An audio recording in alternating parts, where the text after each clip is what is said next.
Hello, hello. Welcome back to another episode of Live Today Health Talk. So, today we are going to embark on a change.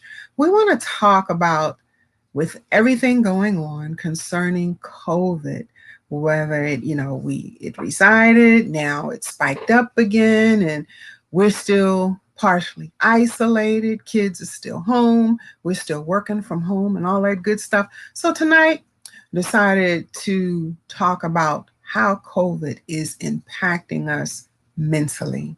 Okay, so I'm going to share some tidbits from two doctors and a conversation they had with an article that they wrote also, and then a couple of videos just to give you some references or some points of views from outside of the metropolitan area. Okay, so before I go any further, as always, I just want to say that I hope everyone had a wonderful Thanksgiving, that everyone enjoyed their family time, that everyone just realizes how thankful we really are that we can still come together. We still had food to put on the table. Hopefully, we had some family time where everybody put away the gadgets, and just sat and had a conversation with each other, some quiet family time without all the running around, without all the chaos of we got to do this, we got to be here, got to go this place, and blah, blah, blah, blah, blah, blah, blah. All right. So before I go any further, as always, let me open up with prayer and then share our scripture. Okay. So, Father, Heavenly Father, as I've already said, we're just so thankful. Thank you, Father, for all you do. Thank you for allowing us to, despite the mask, have the air that we breathe, the air that you provide to us each and every day. Thank you for allowing us, for those that still have our families here with us. And if there is anyone under the sound of our voice that has lost a family member since COVID 19, whether it was due to COVID 19 or other causes, Father, I just ask that you be with them. That you be with them as we go into these holiday seasons where this is the time where people really remember their loved ones. And for some, they actually have a sense of feeling isolated. So, Father, I just pray that you let them know they are not alone. They are not alone. If they need to reach out for a grief share, or if they need to reach out even just to a neighbor or a loved one, that neighbor or that loved one will be a godsend, that they will recognize that the person is reaching out to them and that they'll be there for them. So, Father, allow us to find a kind word and just a gentle spirit to share and to pass on to those that may just be going through right now. In Jesus' name I pray and I thank you. Amen. Amen. All right, so the scripture for today is coming from Psalms 95, verse 6, and it reads, "Oh, come, let us worship and bow down. Let us kneel before you. Let us kneel before the Lord, our maker." Namaste. Namaste, my sister. All right. So as we move on from there, I want to give a shout out, as always, to SBIN, our streaming broadcast inspirational network, as well as Live Today Health Talk and Women Veteran United Committee.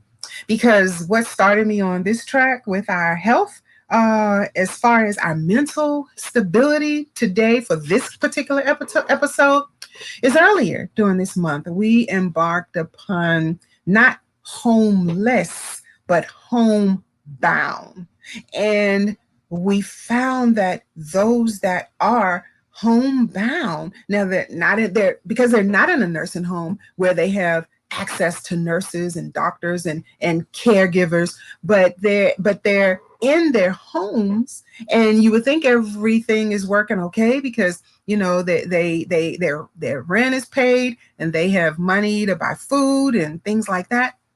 But what happens, like the holidays, like this weekend, this Thursday, this Thanksgiving, a visitor comes over, and you later find out, a week later maybe, that that visitor that just left your home is now in the hospital and they have tested positive for COVID-19. They call you to let you know, because you know the authorities will let you know because they do the list of everyone that that person was recently in contact with. So for me, as long as I'm well and I have all of my faculties, I can get in my car and I can go to a test center. But what if this home has no car? What if the persons in this car are disabled?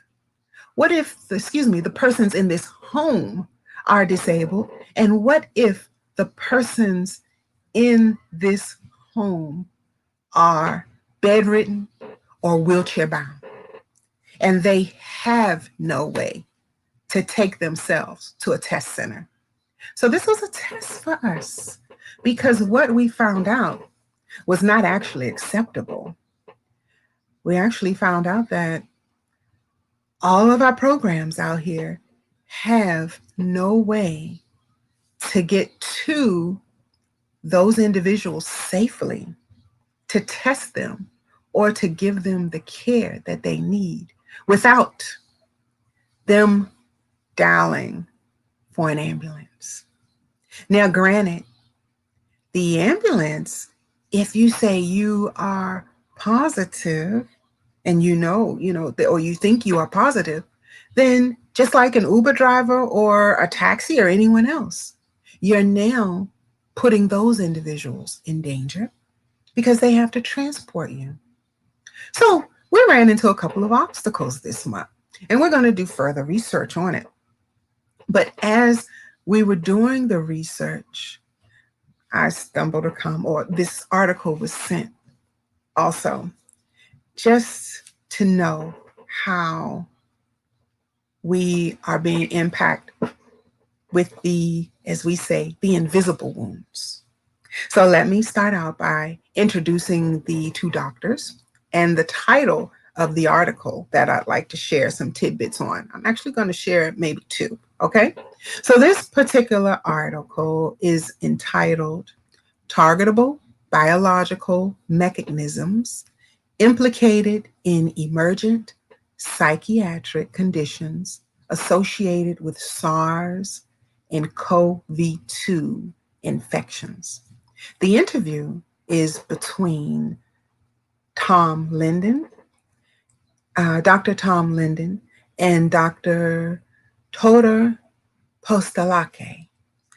Both these doctors, well, let me back up.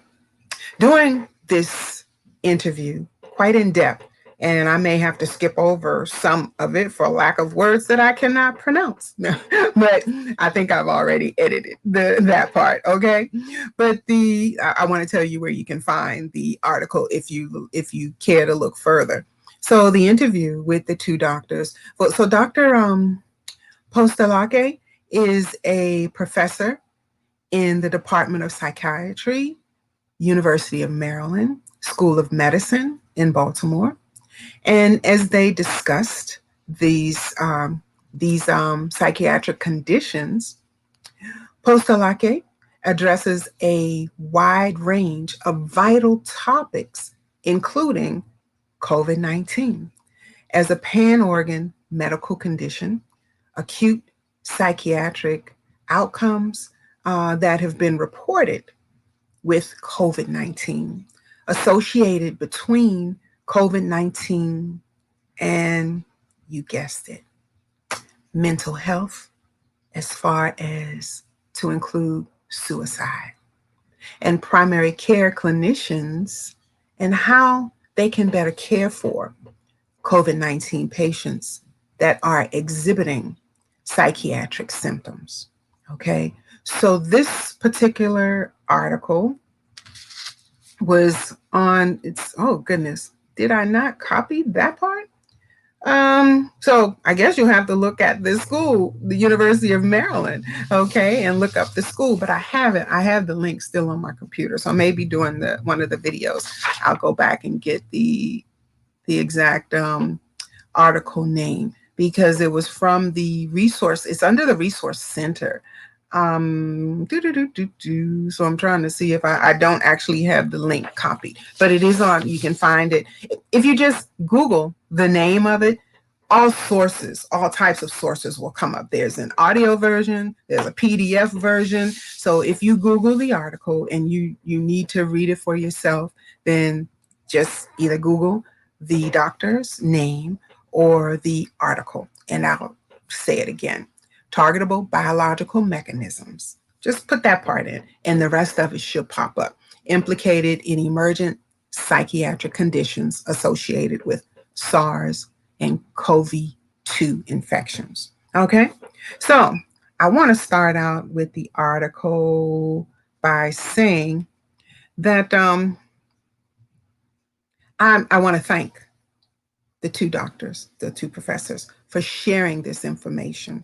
Okay, I extremely like to thank them because in the article, they discuss the likelihood of a severe course of infection having a higher level of exposure to stress related related symptoms as far as mild, as we know, as we say, either you're positive or you may not be having any of the symptoms, but yet you are a carrier, which is quote unquote asymptomatic, right? But with that asymptomatic, you are infected and you too can still feel these um, what should I say, have feelings or indicators, okay? But they include like fear of death, because right now everybody is so fearful that even though everybody's not dying, but that is the thought, if I get COVID, will I die? Because we don't know. We just don't know. Even though they're saying, oh, a lot of people are not dying anymore, but yet those that are, what caused them to die and the others didn't? So it's that unknowing, unrelying factor there that causes the stress.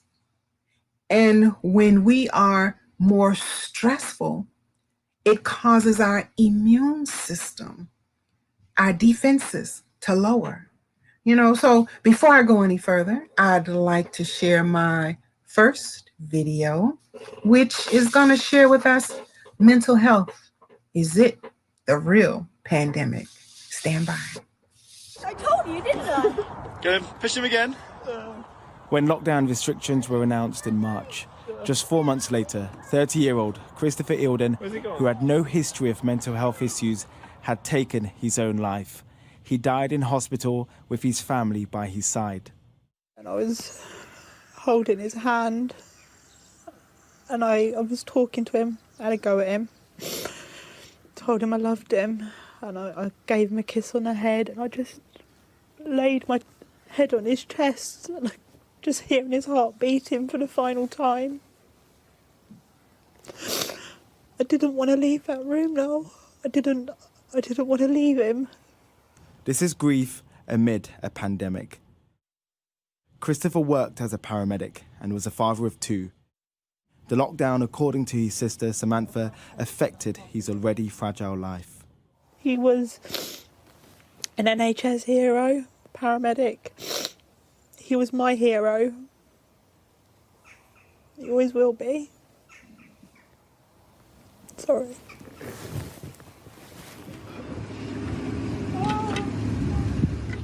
In the months before his death, Christopher posted a series of messages on Facebook about his struggles with the lockdown. The real pandemic is mental health, that people, especially the younger generation, are struggling with. Everything they've ever known has just been taken away, and then there's a new set of rules. There's no denying that the lockdown is saving lives, but behind closed doors, up and down the country, people are struggling to cope. We've been contacted online by relatives who believe the lockdown may have led to the deaths of their loved ones. This message here reads, "I'm 100% sure my partner would still be here if it wasn't for lockdown. Another, our son took his life in May, and the coroner recorded that the lockdown played a significant role." The Royal College of Psychiatrists has told Sky News the number of people now experiencing severe mental illnesses has increased since the last lockdown. It certainly seems now that, particularly in some parts of the country, that the numbers of people presenting with acute mental illness has gone up, and that the severity of the illness seems to have gone up as well. And I think these are people who have not had the sort of access to services that they should have had. Samantha is still trying to make sense of her brother's death. Love you, Chrissy. She wants his story to save others who are feeling alone and isolated. The government has told us they recognise the impact this unprecedented period is having on people's mental health. Noel Phillips, Sky News in Lincolnshire. So, as I was sharing, trauma and the emerging post-traumatic stress disorder, latent psychiatric conditions with high incidence of fear of COVID-19 are also known to induce robust pathopsychological abnormalities in the endocrine systems, of stress arousal, regulations that further augment neuroimmune reactivities and induce pharmacological resistance to comorbid depression. Okay, so this is not just the virus that we're talking about, because the virus, yes, it works on our immune system and our organs, but just the thought of it and then the conditions is now working on our psyche, our mind. So they further studied and preliminary reports in COVID-19 having identified distinct temporal patterns. So as we watch the patterns of our brains starting to change, or just trying to identify the patterns, and found that they could be divided into acute psychiatric outcomes and late psychiatric outcomes, including new onset depression, anxiety disorders, and post-traumatic stress disorders, which appear to have a tie to the central nervous system. They found that a relatively small amount of post-COVID-19, now you've tested positive, you've quarantined, and now you're negative, right? Post-COVID-19 mood and anxiety syndrome is expected to include post-stroke depression, which may feature distinct temporal dynamics.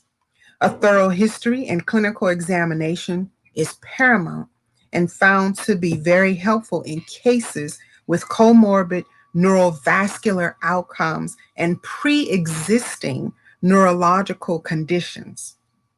Now, we don't know this about ourselves prior to COVID, but again, once we've, someone has had COVID and now they're post-COVID, but yet they're still not snapping back, to them old cells. So they go in for more testing. And this is, like when they're finding these things out from the aftermath of COVID-19. Okay. So laboratory findings could help identify, and correct comorbid metabolic conditions known to worsen mood and fatigue and immune dysregulation, or vitamin D deficiency and diabetes. Now, vitamin D, we're isolated, and for the most part, especially in the beginning, we were told to stay inside. So I kid you not, if we get shut down like that again, I would suggest that everybody start sunbathing. Just a joke. But get out there in the sun, even if it's in your sunroom, your deck, your porch, whatever, because that immune dysregulation or vitamin D deficiency is a part of what's going on here. And diabetes, okay, which were noted to by common functionality, function limiting non-specific symptoms such as fatigue, brain fog, and sleep-wake abnormalities.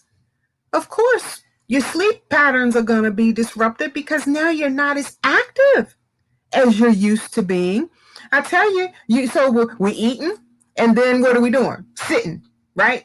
Eating, sitting, majority, especially in the beginning. Now, I don't know if we've been able to bring ourselves up out of that pattern and start trying to be more active, because now stores, more things are opened up and more activities were open. But now they're saying with the onset of the flu and now and COVID to increase, start thinking now about how you're going to keep your body active. Start thinking about games that you and your family can play around the house, not necessarily inside the house or your apartment, wherever you may be. Even if you have to run in circles in the parking lot or something, start thinking outside of the box so that you can try to get your activities back to, and I won't kid you and say normal, but start including activities that you used to do and thinking outside of the box as to how you can do them again, to move your bodies, to get back to a normal routine, if we'll ever see that again. But yes, make your routine as best you can, comparable to the way that it used to be. And try not to eat so much. Look at your eating schedule, okay? Try to eat your heaviest meals, if you are not already. Try to eat them at lunchtime, because breakfast can be any time of the day. There's no set time for you to have breakfast, but it's your first meal.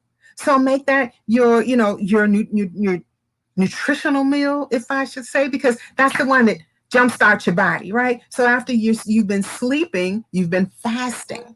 So that breakfast is normally kind of light. You know what I mean? Because what you don't want to do is have a heavy breakfast and have a heavy lunch. But have something nutritional that's going to wake up your body, jumpstart your body, give you what you need to go until lunchtime. Even if you have to switch dinner with lunch. The only reason I say that is because we haven't been out, with the hustle and bustle of the traffic or the walking or the children activities and all these things, and we're more so homebound. So then we eat that heavy meal for dinner, and then we don't do anything with it. So of course, then we become tired, right? I mean, because we eat and then we get tired, and then we get complacent because we're sitting or watching TV or doing homework or whatever, but we're still not moving as much. And then we go to sleep. And then our body has to work all night. Our digestive system is working all night, trying to break down that heavy meal that we eat. And then we wonder why we're tossing, we're turning, and waking up in the middle of the night, because our body is working overtime. So if you can, make that heaviest meal your lunchtime meal, and then have something light for dinner, more so something that's going to help your digestive system break down your food. So if you can have a salad, and I'll say like rubbish or something, a salad. So that way you're helping your digestive system to digest your food and not putting something in it that's going to clog up your intestines, right? So Roto-Rooter, you get what I'm saying? Helps eat something that's going to help move that stuff, move it around, because by that time it's garbage. I mean, your body has already absorbed what it needs, right? So if it's sitting there, it's garbage and it needs to get out. Okay? So drink some tea, some warm water. If you don't like tea, I won't say not sodas. Sodas are filled with calories and acid and everything else. But try to get some warm water to, again, help that digestive system to eliminate everything that you've put in it. Proper elimination is supposed to be 3 times a day. Well, how many of us do that, right? Put it in the chat box. I want to congratulate you if you do. Eliminate 3 times a day after each meal, because that's how it's supposed to happen. And I'd like to congratulate you if you are there. You know what I mean? So, again, sleep abnormalities, again, breaking down our immune system and also our sleep patterns. And then we wake up the next day still feeling a little groggy. Okay, so let's move on. Severe acute respiratory syndrome, coronavirus 2, emerged in 2019, and they rapidly led to a pandemic with widespread cases of SARS and excess mortality. In response, mitigation efforts, including social distancing, quarantining, and closing of businesses and schools, have resulted in an unprecedented economic downfall if we don't have just our bodies to worry about, right? So how do we cope with all of this? So there's certain concern that these environmental stressors, augmented by the psychological factors, the things that we just talked about, such as loss of control. You can't control when you go, how you go, where you go. You can't control any of that anymore. And then you compact it with the fear of this thing can actually take me out, So when you put that on top and then you are isolated, so now it's like, who can I talk to about this? I'm concerned. Who can I ask questions? How can I get more information? I'm not doing my normal, we are, us as human beings, we are used to interacting, right?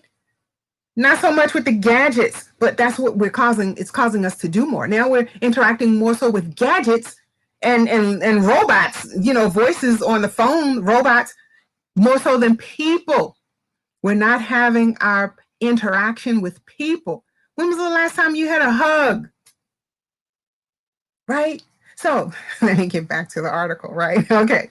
So the concern is the environmental stresses, like I said, with the fear of death, dying, isolation, are contributing to the emergence of psychiatric outcomes of the coronavirus disease. Remember, I said disease because this coronavirus is surely diseasing us, causing us to be not at ease with the circumstances, this pandemic, right?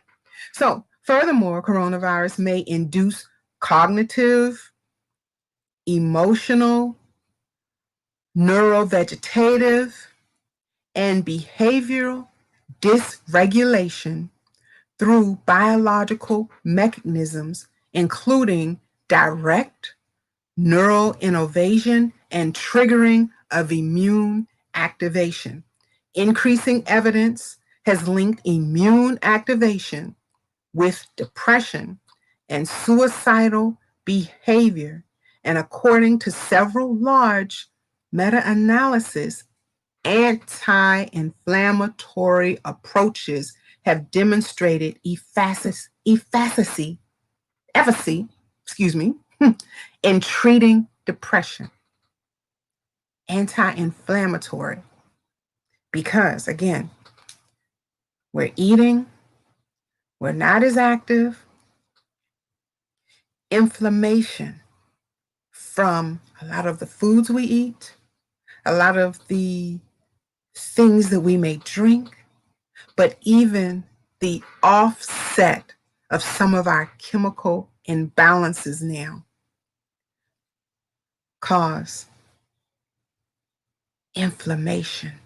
So now arthritis and a lot of pain starts setting in. Inflammation.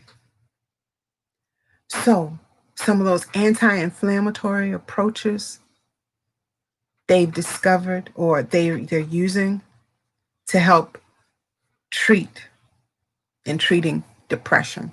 All right. So I want to go to another video. This video is on mental health during COVID-19. Stand by. Incredibly busy. We know how hard these times have been on all of us and will be. So what advice can clinical psychologists offer to any of us struggling with separation, loneliness, work from home, and just about everything else? CNBC's Contessa Brewer with some answers. Brooke White is an avid runner, mom supervising remote learning for her kids, and a clinical psychologist. She says in the conversation about frontline workers, mental health professionals are being left out. We are not exempt from the stress of this time. We are holding up the weight of an enormous amount. A huge percentage of people have had COVID. Many, many, many millions of more than that have had mental health issues. The demand for help is so great. Online therapy site Talkspace has seen a 100% increase in new users since February. Brooke now sees 35 patients per week, a 40% increase to her pre-pandemic caseload. Her go-to prescription for anyone feeling anxiety? First, talk to someone, whether a friend, family, or professional, but don't sit alone with the stress. Exercise. It helps with anxiety, with stress, with trauma, with depression. You know, it's one of the best tools we have for mild depression is exercise. Get outside. Sunshine, fresh air, and nature work wonders. And practice mindfulness. Moving in and out. I asked her to show me. Come back to your breath. Do you practice what you preach? Definitely. I would not be able to continue to do my work if I wasn't practicing what I'm preaching. Well, speaking of preaching, prayer is another way of practicing mindfulness. And another recommendation here, help others, reaching out to others to be a resource for them. You can volunteer in your community because it's hard to surrender to self-pity if you're not focusing on yourself. Yeah, good Jeff? point. You know, so many therapists are now offering teletherapy. There must be challenges in that, though, right? Yeah, they say there's a lot to learn here, but they say what you learn to do is read the signals differently. And in fact, they say it can be a big help for a lot of people. One, because they don't have to leave the office or home. And two, because they might feel much more comfortable in their familiar surroundings than in a therapist's office. And the research backs that up. It works. Shepard Smith here. Thanks for watching CNBC on YouTube. All right. So I think she kind of, backed up or confirmed a lot of the things I was saying. So now I'm going to move on through this because I don't want this episode to be too morbid, but I just want to give you some food for thought, as we always say, to give you information, knowledge, to make you more powerful, to go out and research it yourself. So food for thought, go look it up, research it, and then combat it. Do not just roll over with it.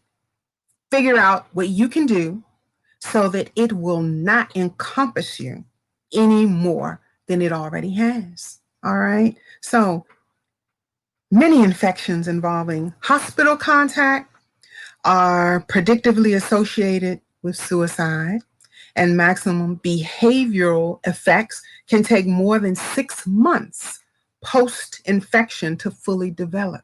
So if you know anyone, I'm coming off the script now, coming off the article. If you know anyone that is post-COVID, right, you need to check on them too. Don't just think because, they tested negative now, they did their quarantine, they're fine. No, they are just as much or maybe even more at risk now. So let me finish reading and maybe you'll get an understanding. If it's something that I'm reading and you don't understand, don't ask me. Look it up, okay? So that you can get a clear understanding for yourself, okay? So where was I? Priming is defined as an alteration, most often enhancement of subsequent responses by an initial stimulus and involves cellular, morphological, and physiological changes. Priming by immune activation that is triggered by infection may not necessarily induce persistent psychiatric syndromes in itself, yet it may progressively increase sensitivity to common pro-inflammatory stimuli, which include other mild infections, concussions, airborne allergens, and pollutant exposure. Oh, and psychological stressors. There's that psychological stressor again. In addition, coronavirus seem capable of directly invading the central nervous system. The neural pathways involve the transport of the virus to the central nervous system from the nasal cavity and the larynx, the rhinopharynx, via the olfactory nerves, and from the lower respiratory tract via the vagus nerves. Okay, and then it goes into or occurs by the bloodstream and encompasses three components depending on which cell is infected by the coronavirus on their path towards the central nervous system. So I don't think the doctors can even quite explain the route once it enters, the path that it's going to take or where it's going to attack, because it says by, three components depending on which cell is infected. And then that will tell the path, on the path towards the central nervous system. So these include one, your leukocytes, predominantly monocytes, okay, that serve as a vehicle of dissemination into the central nervous system. Then cells belonging to the blood-brain barrier, and then cells of the blood spinal fluid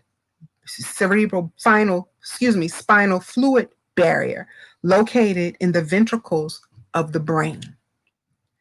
More specifically, in the choroid fluxus, and I said I wasn't going to try to say that word, but at any rate, now you see that it's not just impacting our throats and our airways, it's also impacting our brains.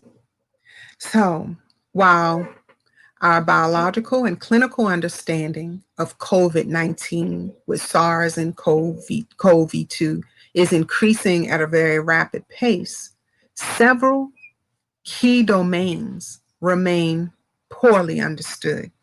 So it's still a lot that we have to learn. And this article was published in July. Okay, so it was published in July of 2020.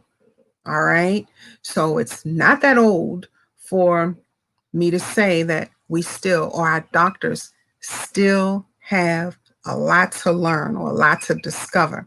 But first, we do not know the nature of the SARS or CoV-2 immunity, and if it conveys prevention of infection as far as sterilizing immunity, or prevention of symptomatic diseases, proactive for how long. So we still really don't know how to sterilize or how to, like they say, spray, and kill the germs. Well, for how long? These are questions that we still have. And let me look at my time. And second, although some genetic and demographic and clinical risk factors have been uncovered, we still await replication, and we do not yet understand the sources of considerable, we still don't understand all the sources in the clinical manifestations and the severity of the disease. Like I said, a person that may look as healthy as me, right? Once it enters into our bloodstream and our central nervous system, it may act one way in them and act another way in me. So they still don't quite understand the manifestations and the severity of the disease from one person to the next. Okay, so as I get ready to close out, I have one last video that I hope will, it won't be answers, but hopefully it'll bring us back out of, you know, this low mood here, because I've been talking about some morbid things. I've been talking about, you know, people during COVID and how it's been impacting them, but also people that are post-COVID. And now we have to make sure we take care of them too. So if you don't take away anything else after some of this medical terminology that I've used, remember your meals, your fluids, right? So try to eat your dinner for lunch, your heaviest meal during lunchtime. Drink plenty of fluids. Get out there in the sun. Exercise. As she even said, hey, join me for my yoga class. Breathe. If you don't want to join me for my class, find a class on YouTube, on Facebook. They're free. Most of them are free. Just turn it on. Sit in a chair. Watch it. And I guarantee you'll start moving before it's over with.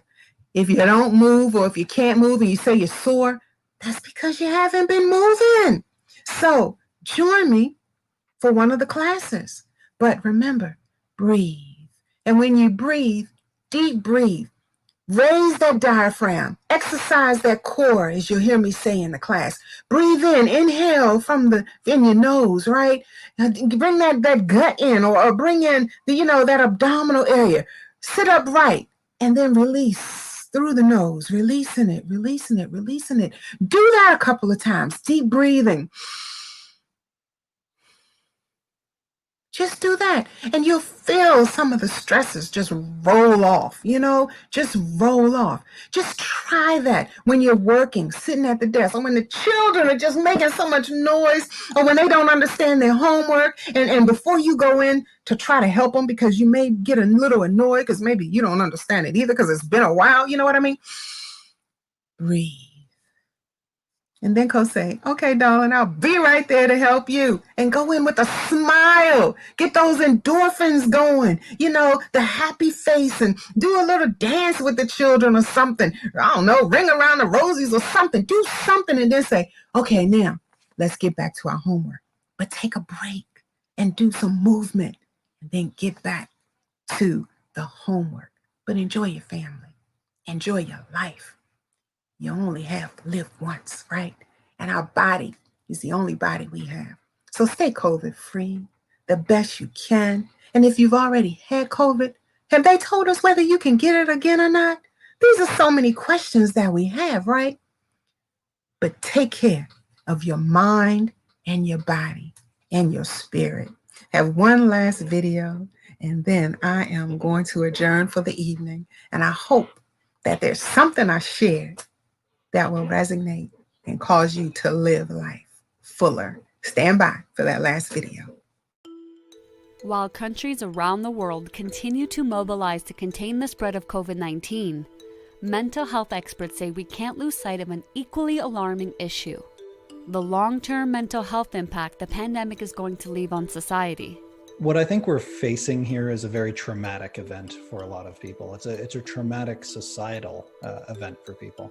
And one thing that we know about trauma is that while it's happening, you do whatever you can do to survive. You bear down and you just get through it, which is what we're all trying to do right now.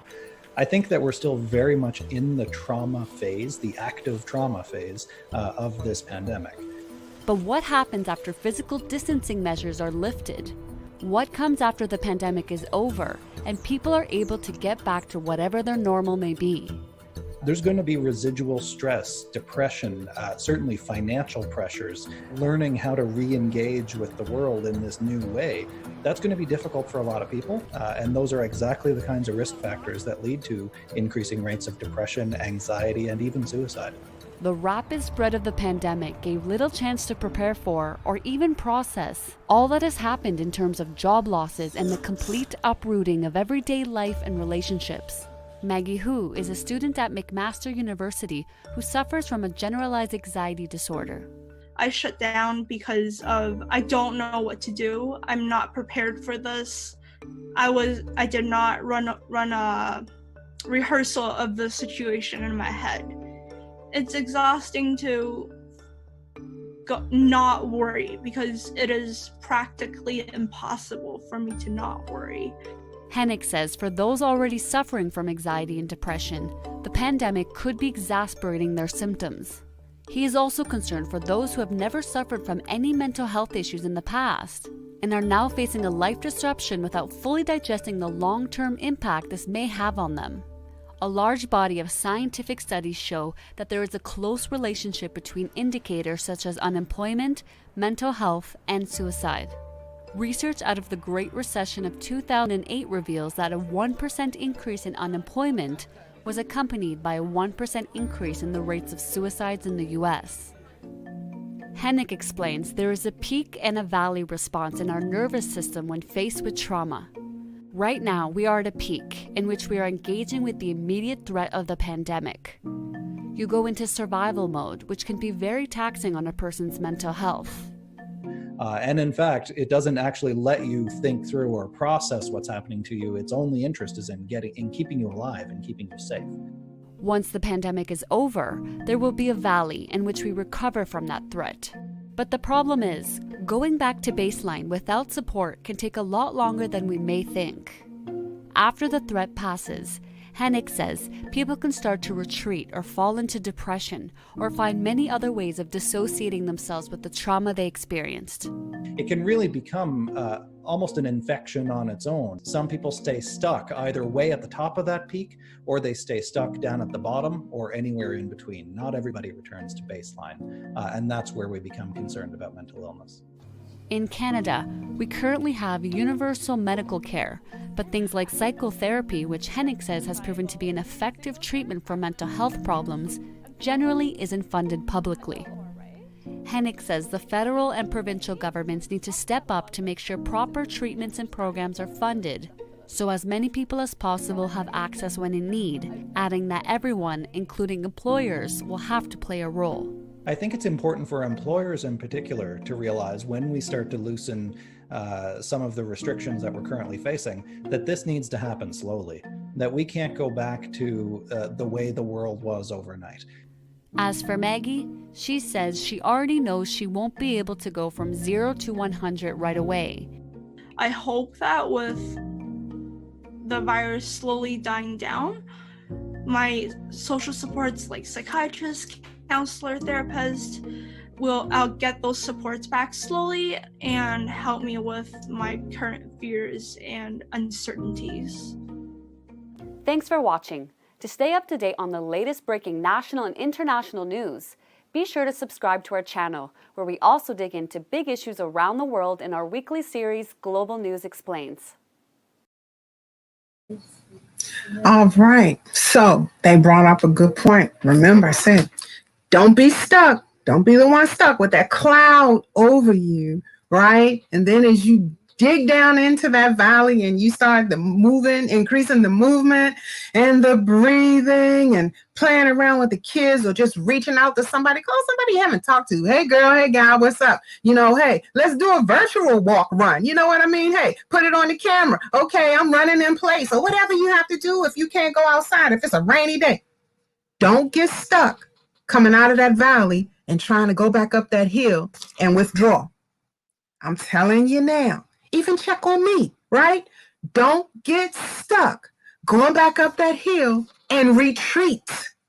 There's too much out there, too much help. And for our therapists, or like I said, for our yoga classes, right now, they're free. They're nonprofits, but they need income too. So if you can start up some type of GoFundMe, or people that want to, CFC is coming up, they want to donate to them, donate to them. They are a worthy cause. VYP, Veteran Yoga Project, Revelation Wellness, 2 nonprofits that help with movement and inspiring you to move. And they are free on Facebook, YouTube, and Instagram. Okay?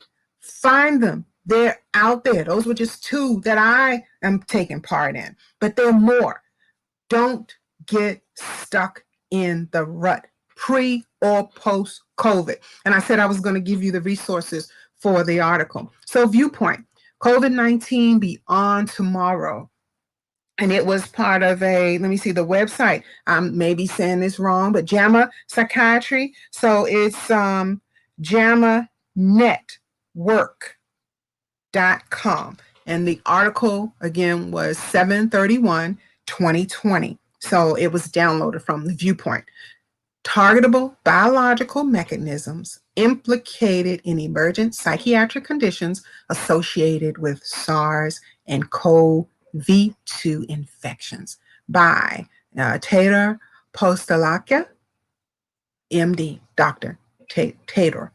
Okay, it's spelled like Theodore, but I think he pronounces it Tador. Okay, let me go back to my notes and I can tell you, but it is spelled like Theodore. But at any rate, research. You have the information. Make yourself knowledgeable. Again, what may work for me, the way in which I do it, may not work for you, but you have the information to research it and find out what will work for you. All right, guys, until next week, thank you so much for tuning in for another episode of Live Today Health Talk. Call somebody, get them moving, get them smiling, get those endorphins going. Do not isolate and do not retreat. Live your life to its fullest, COVID or not. All right, we'll soon be through this, guys. Hang in there, hang in there. Love you. Have a blessed week. And I'm out.